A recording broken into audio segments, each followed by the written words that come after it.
It started Thank like you, most bad human, ideas with a for strange sound saving and me. a worse decision. Rian Kaur, the only human left working on the backwater planet of Neural, was just trying to have a quiet night. He'd finished his shift at the scrap docks. His dinner consisted of something that vaguely resembled noodles and regret, and he was halfway through yelling at his own reflection for being single again when the sound came. A splash. Not a gentle splash. A someone just dumped something important into the river kind of splash. Rian froze mid-slurp, looked out through the cracked window of his floating cabin, and saw it. A black box bobbing in the current, roped shut, drifting like a coffin that didn't know it was supposed to sink. He sighed. Please don't be another alien funeral. Last time I interrupted one, the widow tried to marry me out of pity. But of course, curiosity had a death wish, and Ryan had always been its favorite accomplice. He jumped into his boots, grabbed his jacket, and waded into the water. Cold, muddy, smelled like alien fish that hated themselves. The current tugged at his legs as he reached the box. It was heavier than it looked. Something inside it moved. Then he heard it, a muffled gasp. Hello? Anyone in there? He asked because humans have this insane instinct to talk to possibly dead things. A faint, weak voice answered from within, low and trembling. If you're here to finish the job, please make it quick. Ryan blinked. Finish the dash question mark. Wait, you're alive? He tugged at the knots, soaked and shivering, cursing whoever thought rope was waterproof. Finally, the box cracked open, and his jaw hit the river. Inside lay a woman, green skin, silver hair, eyes like molten mercury fluttering beneath long lashes. Her limbs were bound gently, but her body was motionless. She was beautiful in the kind of way that made your brain forget oxygen existed, and definitely not human. She tried to turn her head toward him, voice trembling with exhaustion. You shouldn't touch me. It's forbidden. Oh yeah, Ryan said, grinning despite the freezing water. Good thing I'm not great at following alien etiquette manuals. He slid his arms beneath her shoulders, careful but firm. Her body was warm despite the chill, her breath shallow but steady. Who did this to you? He asked. She looked away, eyes glistening. My own kin. They said I was a burden, broken. My nerves failed after the storm, and they do not keep the paralyzed. Ryan stopped breathing for a moment. So they just tossed you out? She nodded faintly. Into the river of forgetting. It's, their tradition, he snorted. Well, that's one hell of a family reunion. You must be fun at birthdays. Her lips twitched, half pain, half something resembling amusement. You jest, in the face of tragedy. Lady, Ryan said, tightening his hold as he dragged her toward the shore. If I didn't joke, I'd cry, and crying's bad for my rugged reputation. When he reached the mud bank, he laid her down gently, his jacket soaked through. She stared up at him, trying to read his face, confusion in every twitch of her brows. You're human, she whispered, almost like an accusation. I thought your kind was extinct beyond the outer rim. Extinct? Nah, just underpaid. Her eyes flickered. You risked your life to save me. Why? He grinned, brushing riverweed from her hair. Because if I didn't, I'd never forgive myself for ignoring a perfectly good damsel in distress opportunity. That earned him the faintest huff of laughter, so soft it could have been mistaken for a sigh.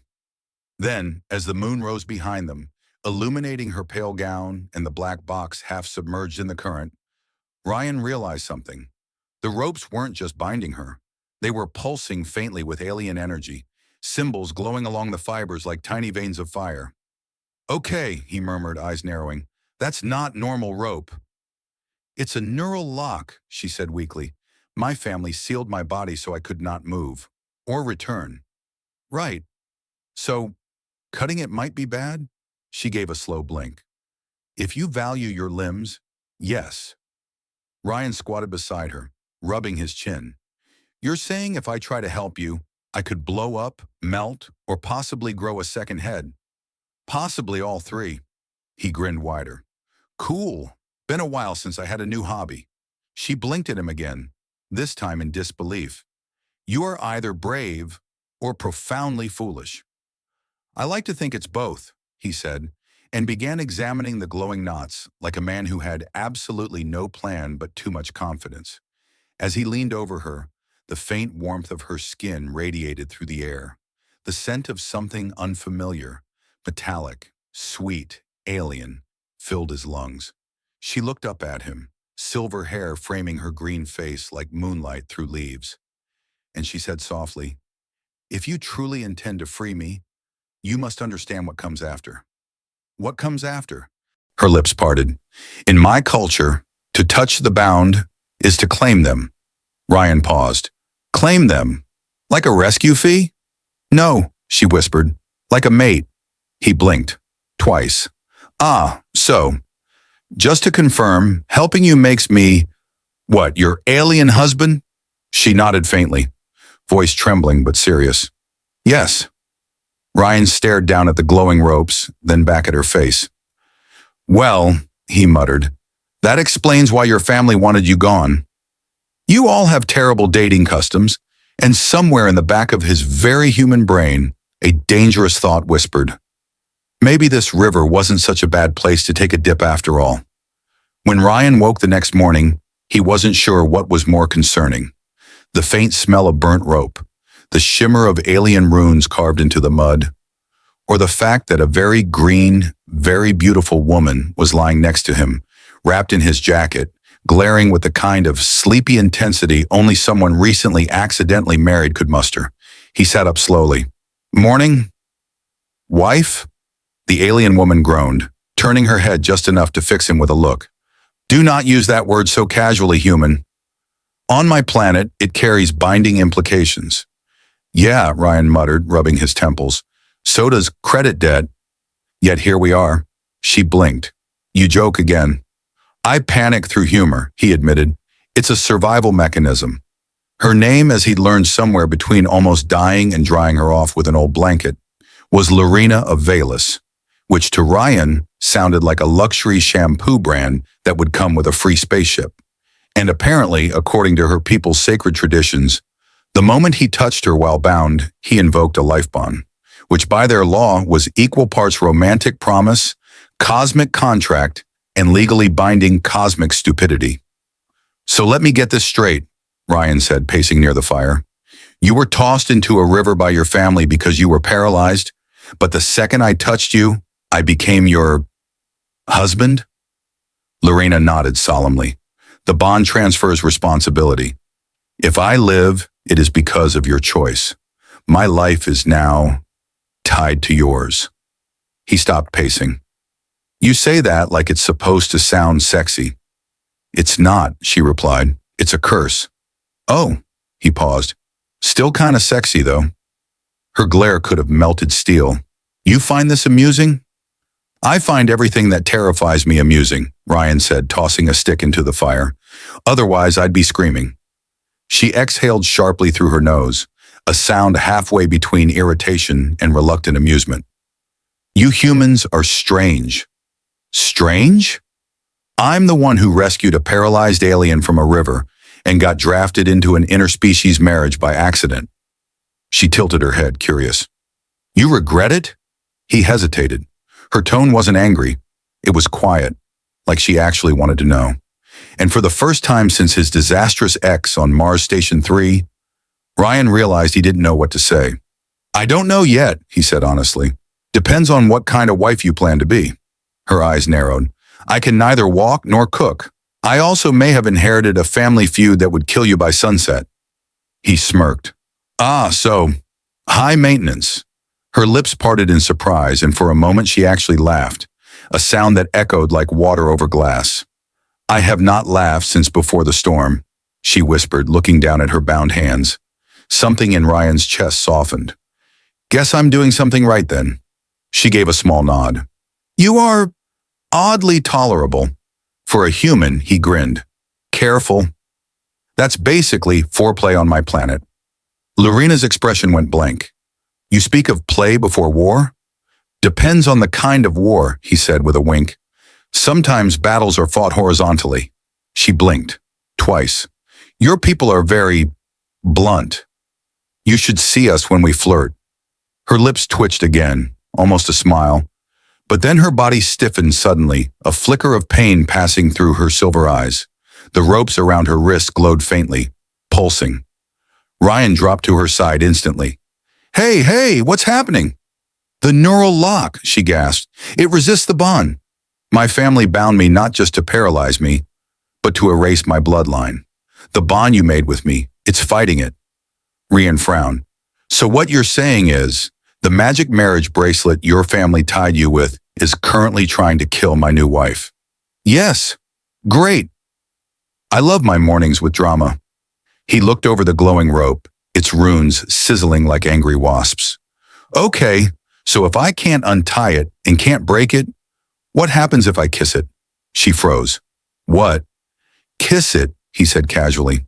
You know, romantic energy, symbolic gesture, that kind of stuff. That's not how it works. Sure, he said, but we haven't tried it yet, have we?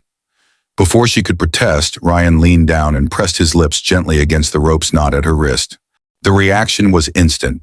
A bright blue spark burst between them, and a wave of warmth rolled across the air. The rope's glow flickered, then dimmed. Lorena stared at her wrist, then at him, completely stunned. You? That shouldn't have... He grinned. Well, I've always been good at untying complicated things, especially relationships. Her cheeks flushed faintly, her green skin shifting tone. Human, that was improper. Improper's my middle name. She glared, but it lacked venom now. You are insufferable. Yet you're smiling, he said softly. And she was. For a long moment, neither spoke. The river hummed softly beside them, and the strange starlight of Neral shimmered on the surface. Then Lorena whispered, You should not have done that. Why? It worked. It also marked you. He blinked. Marked me? Like... She pointed at his neck. A faint, glowing symbol was etched there. Same pattern as her ropes, but shaped like a spiral. It is the sign of the life bond, she said. Anyone who sees it will know you are tied to me. They will come for you. He sighed. Of course they will. Nothing says great day like being hunted by your in-laws. She actually chuckled. You are strange, he smirked. And you're beautiful when you forget you're supposed to be offended. That made her pause again, cheeks flushing a deeper green. You are dangerously bold. Only because you're dangerously stunning. Lorena tried to look away, but the faint curve of her lips betrayed her. I will never understand human attraction. That's okay, Ryan said. Most humans don't either. Then, from somewhere upstream, a deep, metallic roar echoed. Lorena's eyes widened in panic. They're coming! My family's hunters. They will sense the broken seal. Ryan grabbed his pack and slung it over his shoulder. Then we run. You would risk your life again. For me? He gave her a crooked grin. Lady, it's too late. We're married now. This is basically a honeymoon. And as he lifted her gently into his arms again, her silver hair catching the alien sunlight, her fingers trembling against his chest, she whispered something so soft he almost didn't hear it. You're either my salvation or my doom. Ryan smiled. Why not both? If there was one thing Ryan had learned about alien marriages in the past 6 hours, it was this. There's no such thing as a quiet honeymoon when your wife's relatives are homicidal telepaths with hoverboats. The roar from upriver had grown louder. Metallic engines powered by something that hummed like a vengeful beehive cut through the morning fog. Ryan, hauling Lorena in his arms, darted through the reed-thick marshes, muttering to himself the entire way. Should have stayed home. Should have eaten my cold noodles. Shouldn't have married the drowning space princess. I heard that, Lorena said, her voice faint but sharp. And I am not a princess. Right. Just a paralyzed alien royalty-adjacent mystery girl with death cult relatives. My mistake. She gave him a sideways look that, despite her weakened state, could have vaporized a lesser man. Do all humans speak so much when frightened? Only the cute ones. Cute? Her tone was icy. You are calling yourself cute? No, Ryan grinned, glancing down at her. You. Her mouth opened and then closed again. Your shamelessness is impressive. Practice, he said. Years of bad decisions. They ducked under a fallen tree as a searchlight swept over the marsh. The air vibrated with alien sonar pulses, deep, throbbing, invasive. Lorena grimaced. They're scanning for my neural signature, she whispered. They'll find us soon. Can you, I don't know, turn it off? If I could do that, human, I wouldn't have been tossed in a river. Fair point. He crouched behind a half-sunken boat, heart hammering. The glow from her ropes had faded, but the mark on his neck pulsed faintly, answering the scans like a distress beacon. Lorena's eyes widened. Your mark! It's responding! They're tracking you. Me? Ryan hissed. I just got this thing yesterday. Her voice dropped low. The life bond mark is a two-way link. If they can sense me, they can sense you. He pinched the bridge of his nose. Fantastic. I'm basically a walking find my wife signal. You jest in the face of danger again. Yeah, it's my love language. Mine is not dying, he smirked. Well, we're going to have to compromise. A faint hum built in the air, and the first of the hoverboats appeared through the fog, sleek, black, and disturbingly quiet. Alien figures stood aboard them, tall and robed in silver, their faces hidden behind reflective masks. Lorena tensed. That's my brother's sigil. Rian peeked out. The tall one? With the dramatic cape? Yes, he always loved theatrics. I can tell. He looks like a cosplay villain at a family reunion. She blinked. Cosplay? Never mind. Not important.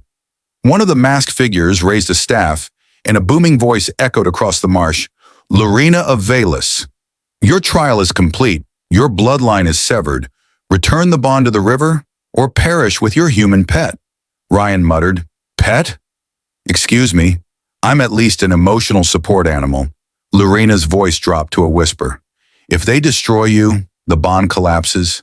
My consciousness will fade with yours. So we're in that phase of the relationship already, huh? He said. The if I die, you die one. Usually takes me at least 3 dates to get there. She stared at him in disbelief. You find this amusing? I find everything better when I'm terrified. Her eyes softened, despite herself. You are either the bravest fool alive or the luckiest. He winked. I prefer charmingly reckless. The air shimmered. A pulse of energy slammed into the swamp, blasting water upward in a glowing spray. The masked figures were scanning now, their staffs crackling with purple light.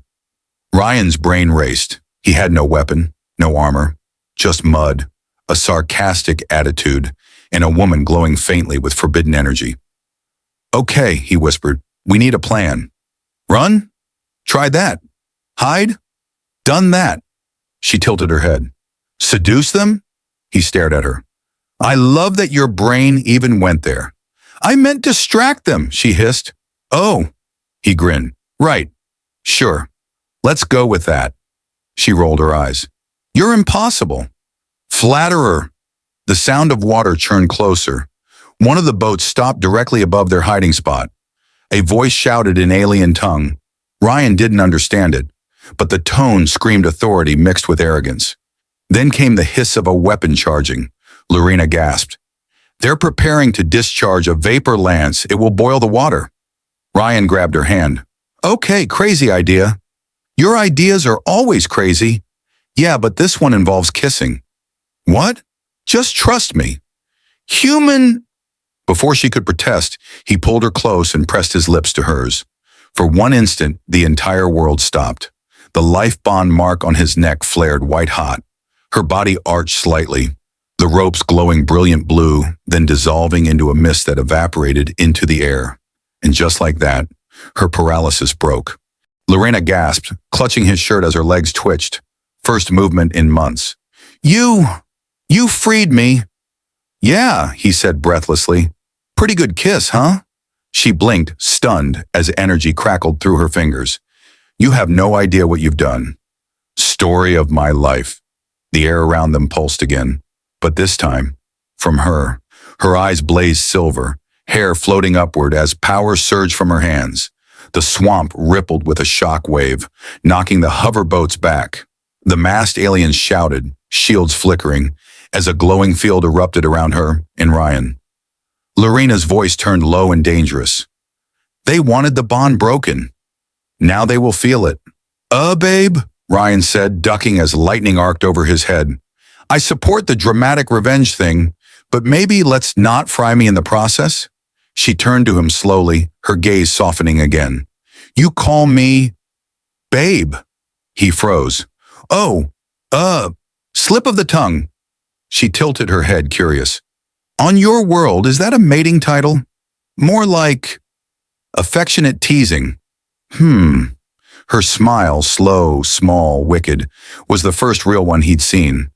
Then perhaps I will keep it, babe. Ryan blinked. You're learning sarcasm way too fast. I learn quickly. My husband must not outwit me. Oh, I'm doomed. She raised her hands shimmering with alien fire and whispered, Stay close. I'm literally married to you. Kinda hard not to. And then, with a pulse of raw energy, she unleashed a wave that tore through the air, sending her brother's hovercraft spinning out of control. The marsh exploded in white light. When the noise finally died, Ryan blinked away the afterimage. Lorena stood beside him, unbound, her hair glowing faintly, the river reflecting the shimmer of her skin. She turned toward him, breathing hard but smiling. You risked your life twice for me. That is rare. Even among my kind, Ryan shrugged. Guess I'm just a sucker for women with family drama. You mock what you do not understand. No, he said softly. I just laugh so I don't fall in love too fast. She froze, eyes searching his face as if trying to tell if it was another joke. But this time it wasn't. Her voice softened. You are strange, human. He grinned. You keep saying that, starting to sound like a compliment. Maybe it is, she whispered. And somewhere between the crackle of dying engines and the soft hum of the river, both of them realized, for better or worse, this bond wasn't going to fade quietly.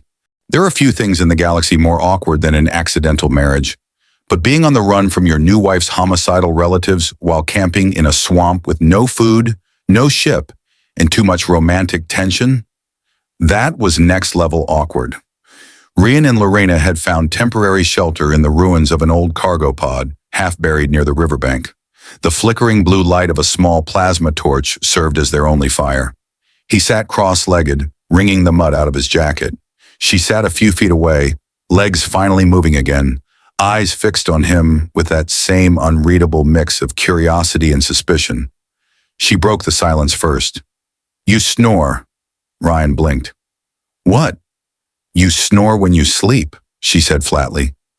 Loudly, like a dying reactor. He grinned. Well, it's either that or talk in my sleep. You'd prefer that? Absolutely not, she said, folding her arms. You talk too much when awake. Ouch, he said, clutching his chest dramatically. Already criticizing your husband? We've been married less than a day, Lorena sighed, rubbing her temples. We are not truly married, Ryan. He raised an eyebrow. Really? 'Cause I'm wearing a glowing alien hickey that says otherwise. Her eyes flickered toward the faint mark still pulsing on his neck. That is a side effect.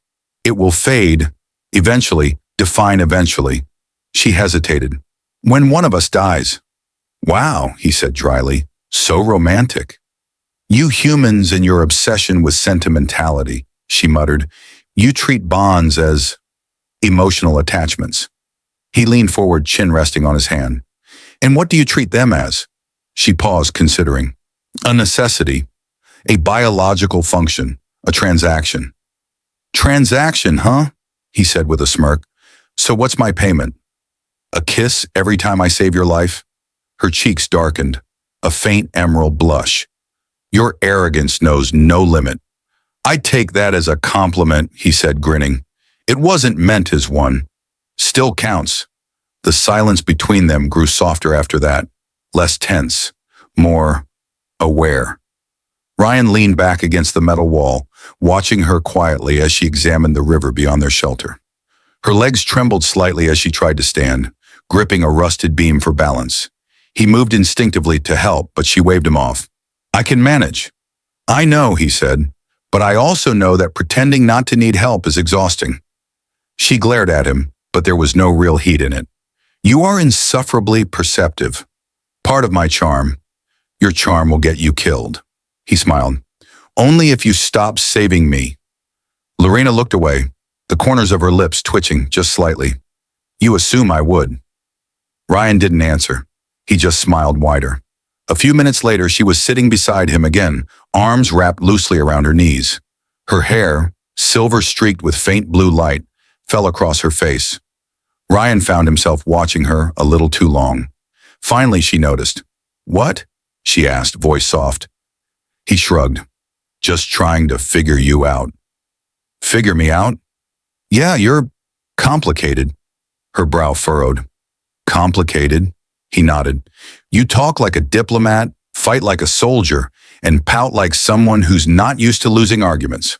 I do not pout. You're pouting right now. I am not. He grinned. There it is. Lorena let out an exasperated sigh, muttering something in her native language that sounded suspiciously like an insult. Ryan chuckled. I think that's the first time you've cursed around me. You deserved it. Probably. But still. Progress. A soft rain began to fall outside, tapping gently against the metal hull. Ryan moved closer to the plasma torch, warming his hands. Lorena watched him, her expression unreadable again. You're kind, she said quietly. You laugh even when facing death. He glanced up. It's how we cope. With what? Everything, he said. Loneliness. Fear.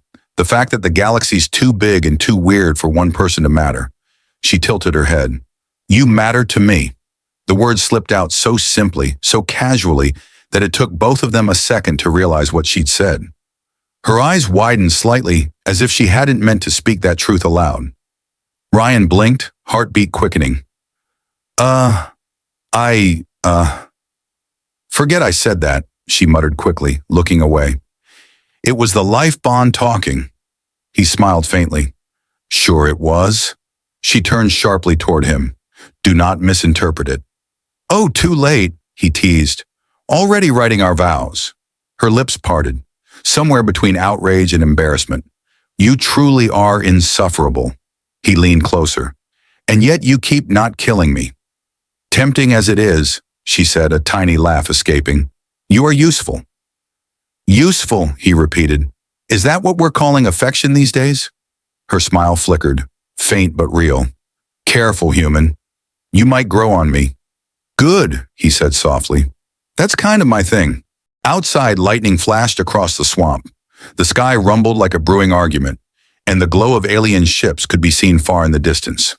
Ryan watched them, jaw tightening. They'll be back, won't they? Lorena nodded slowly. My family never leaves loose ends, especially not ones that break their laws, he sighed. Guess that means no peaceful breakfast in bed, huh? She turned to him. You would still joke? Always. Keeps the panic quiet. Her gaze softened again. You are strange, but strangely comforting. He smiled. I'll take it. A quiet moment passed. The rain thickened. The plasma flame flickered low, painting her face in soft light. Ryan swallowed. So, what happens now? You're free but hunted. I'm marked. We're bonded. Lorena looked at him for a long time, then said, We run. Together, he repeated, liking the sound of it. She nodded. The bond can only be broken by choice or by death. He grinned. Guess we'll have to choose the staying alive option then. Indeed, she said, voice soft. Though in my experience, humans are terrible at self-preservation. He chuckled. Yeah, we make up for it with optimism and caffeine. Caffeine, she asked. Yeah, it's... He stopped mid-sentence as realization hit. Wait, you don't know coffee? She frowned. Is that a creature? He gasped dramatically. You poor thing. Lorena blinked. What? You've never lived until you've had a cup of coffee, he said. It's like drinking warmth and chaos at the same time. That sounds unpleasant. Exactly. It's perfect. She laughed quietly, shaking her head. You humans truly are addicted to suffering. Only the romantic kind, he said, smiling. Her laughter faded slowly into something gentler, something that lingered between them, quiet and electric. For a long time, neither spoke. The rain softened to a whisper, and the mark on Ryan's neck pulsed faintly in rhythm with her breathing. Then Lorena said, barely audible, "Ryan, if we survive this, what will you do?" He thought for a moment, then smiled faintly. "Probably open a bar somewhere. Call it the Drowned Bride." Her brow arched. "Named after me?" "Yeah," he said. "And every drink will come with a warning label. May cause alien marriage." She shook her head, laughing softly. "You are impossible." "And yet," he murmured, "you're still here." Her gaze lingered on his, the glow of the plasma fire reflected in her eyes. "For now." "Good enough," he whispered, and as the rain washed the swamp clean, two fugitives, one human, one alien, both entangled by fate and absurdity, sat side by side pretending they weren't already falling for each other. The universe had an odd sense of humor. One day you're a man trying to fix your half-broken oxygen mask. The next you're considered the divine property of a paralyzed alien queen who swears you belong to her people now. But when Jarella told him that, Marcus just grinned and said, "Sweetheart, I barely belong to my landlord." It was sunrise, if you could call it that. The twin moons of Velra 9 were still hovering in the sky, and the morning mist coiled over the crystalline river where she'd once been thrown to drown. Jarella lay on a hovering platform, propped up by medgel pads, her body slowly regaining sensation after weeks of nerve regeneration therapy. Marcus stood beside her, shirt half open, mug of alien coffee in hand. He'd been up all night calibrating her exoframe.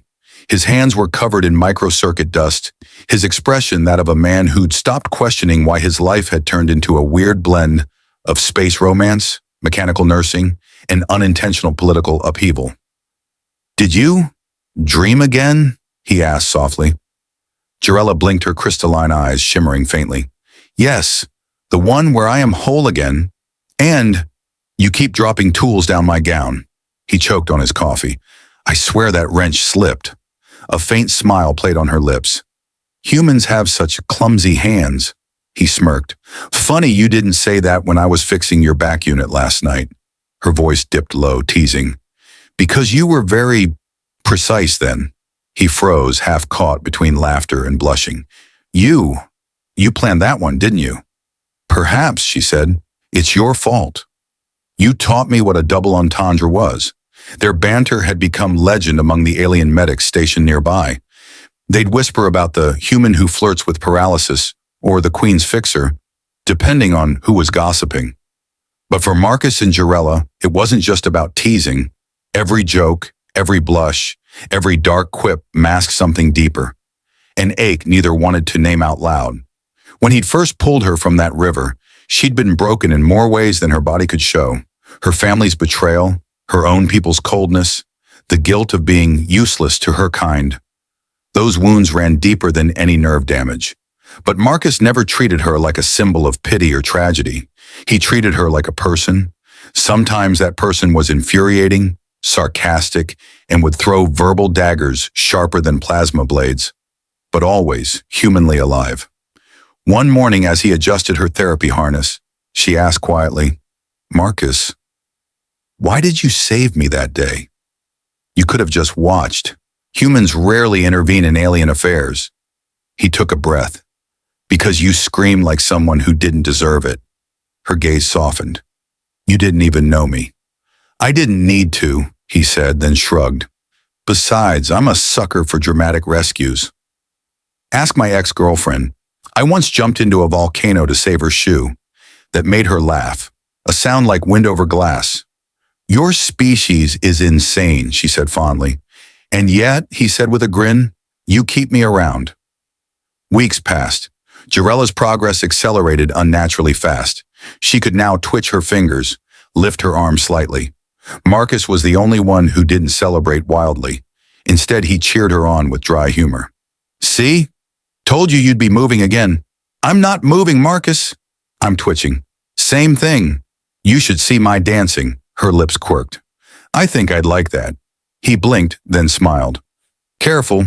You'll make a guy think you're flirting." "I am," she said simply. He dropped his wrench. "Oh." Her laughter filled the tent again. By the third moon cycle, she stood. The medics cried. Marcus fainted, literally. When he came to, she was leaning over him, wobbly but standing, her hand pressed against his chest. You, he sputtered, you're standing. You didn't even tell me you could do that. I wanted to surprise you, she said softly. Humans like surprises. Yeah, but not the cardiac kind. Her fingers traced his jaw. Your heart's still beating. Loudly he swallowed. That's, biological enthusiasm. That night the camp threw a celebration. Lanterns hovered, drinks were shared, and someone put on Earth jazz, badly translated into alien frequencies. Marcus sat on a rock, trying to avoid eye contact with anyone offering him fermented moon wine. Jarella floated over, her balance still uncertain, but her grin steady. You're avoiding everyone, she said. Just avoiding more drinks. Last time I had that stuff, I thought my pants were a sentient organism. She laughed, then sat beside him. You are the strangest creature I've ever met. And yet, you saved my life too, didn't you? He said, looking at her. Not just the other way around? Her voice dropped. You mean, I mean before you I was just floating too, he said quietly. Not in a river, but in life. Her fingers brushed his. Then perhaps we both crawled out of something. He smiled. Maybe we're both learning how to walk again. The moment stretched, soft, awkward, filled with the hum of far-off laughter. Then she said, Marcus, if you kiss me now, it won't be out of pity, will it? He blinked. What? Because I can't feel my legs, she said, deadpan. He snorted. Oh my God, did you just? Yes, she said. Dark humor. You taught me, he laughed so hard his drink came out his nose. She grinned, triumphant. Later that night, under the pale glow of twin moons, he finally leaned in. The kiss wasn't desperate or perfect. It was messy, human, and exactly what both of them needed. When they broke apart, she whispered, You really did dive for me, didn't you? He nodded, and I'd do it again. River, storm, or cosmic nonsense. Whatever it takes, her eyes shimmered. Then perhaps, human Marcus, you should prepare. For what? For my people. They're coming. His smile faltered. Coming to thank me or kill me? She smirked. Depends. Do you like royal proposals? Define like. The next morning, an entire alien fleet hovered above the valley. The Velrin Council had come to honor the savior of their discarded royal. In their language, honor sometimes meant bond eternally and legally in front of 12 gods. As Marcus stood there, wearing the world's most uncomfortable ceremonial robe, he muttered under his breath, I swear, every time I save a girl, I end up in someone's wedding. Jarella smiled, radiant, alive, free. You could always say no. He looked at her. Yeah, but where's the fun in that?